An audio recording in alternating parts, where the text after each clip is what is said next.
welcome to the latest episode of the B Movie Club. I'm your host, Kevin.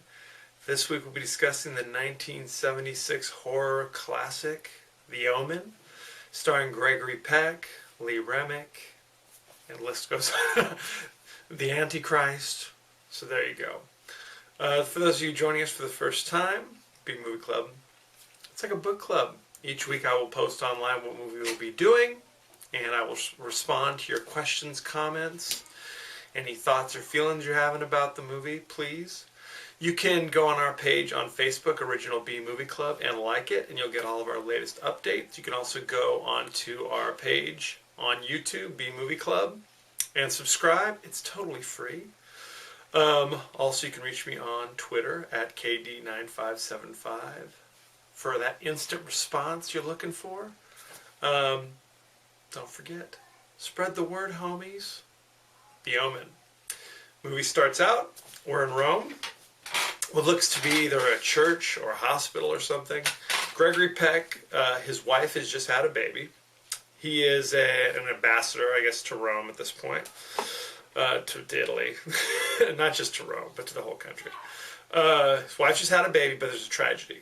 The baby has died. But for some reason, there's a kindly priest who shows up and says, hey, your baby's died. However, we have another one just ready for you to take. Your wife need never know, Mr. Thorne, is this big thing. And I'm thinking to myself, watching this, it's like, really? Your baby just died, and a priest comes up and says, here, take this one instead. It's almost as good. It almost looks like your child anyway. Don't tell your wife, by the way. I don't think I'd go along with it. But for some reason, Gregory Peck says, hey, sure, why not? One baby's the same as another after all, right? Anyway, so time passes. Years later, we see husband and wife. They're now, he's now the ambassador to England. This is a big promotion, I guess. I don't know. So he's over there with his beautiful wife, and they're now 3-year-old child with the jet black hair, who, up to this point, everything seems cool. No problems. I mean, I don't know. Maybe he's a little fussy at dinner. I don't know. Does he sleep through the night? We don't go into this in the movie. Anyway, everything's cool until it's like his birthday, and we see there's a crazed Rottweiler roaming around. The nanny throws herself off the roof of the building in the middle of the party. Typical party stuff, okay, let me tell you. Then a creepy new nanny shows up out of the blue. She has references, but no one remembers calling her. No one remembers saying, hey, we need to get a new nanny down here. She just shows up. No worries, it's all good. And things go downhill from there. Okay, let me tell you. Another crazy priest shows up to Gregory Peck's office, saying, among other things, you must accept Christ as your Savior. That all sounds well and good until he goes on to say, yeah, and you must kill your son. Ooh, not so good. Deaths start occurring. Meanwhile, a photographer gets in on the act. I don't want to spoil everything, but he's noticed. He's taken pictures of some people, and they have mysteriously turned up dead afterwards.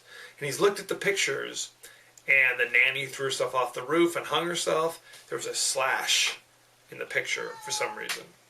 I don't know why. The crazy priest, spoiler alert, who gets impaled, there's a slash in the picture. That's all well and good until he actually takes a picture of himself and slash. He knows he's in trouble.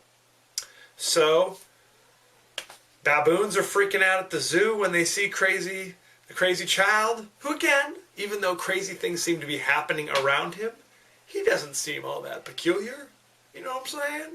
Any more peculiar than any other kid you might see. You know, I'm a school teacher. You know, Damien, pretty standard at the local schools. What can I tell you? So there you have it. So the wife's been injured. There was supposed to be another baby. Oops, that baby no longer with us. Bad things. Creepy nanny roaming around. Crazed Rottweilers now roaming the house. Gregory Peck is firm yet fair with the nanny, saying get rid of the dog. Dog's still there. What can I tell you? It might be time to Might be time to get a new nanny at this point, okay? Or at least check her references. I don't know who's writing out her references after all. I don't even want to get into it. Stalin, maybe? Yes, this is a good nanny.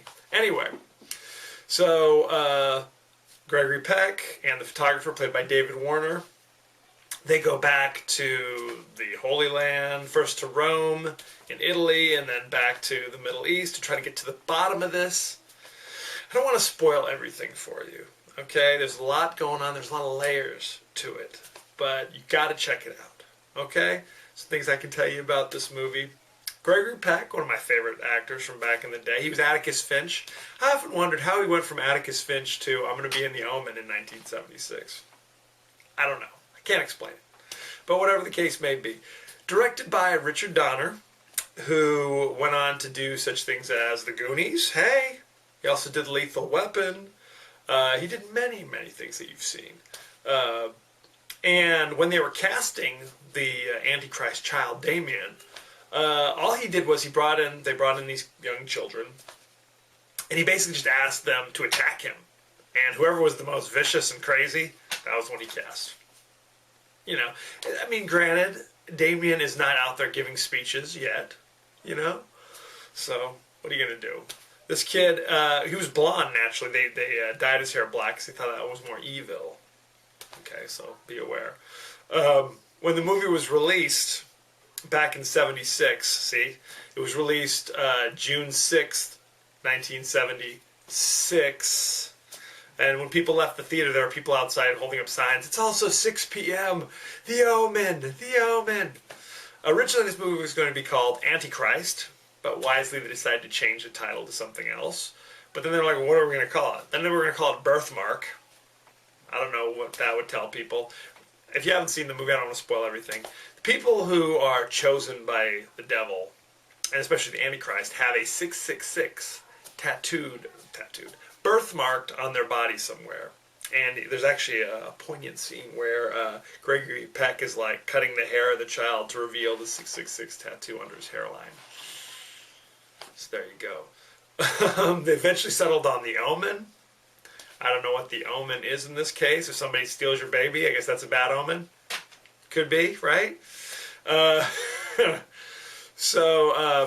Other people that were thought of for this role, William Holden was thought of for playing the Gregory Peck role. Charlton Heston, I guess, at one point was cast and then bailed out. All these people were like, no thanks, no thanks. William Holden actually went on to play the lead character in The Omen 2. I guess he realized what a great mistake he made by passing on the first one. Did the less heralded second one. What are you going to do? They did go on to make 2 more sequels, Omen 2 and Omen 3, which actually starred Sam Neill. I remember seeing Sam Neill in like Jurassic Park and thinking, isn't that the Omen guy? Isn't that Damien all grown up? Anywho, they also did a remake of The Omen in 2006. Starring Liev Schreiber, and it was released on 2006, June 6th. I don't know if it was at 6 p.m., but there you have it. There's a curse with this movie, or so they think. The curse included planes they were supposed to get on crashing.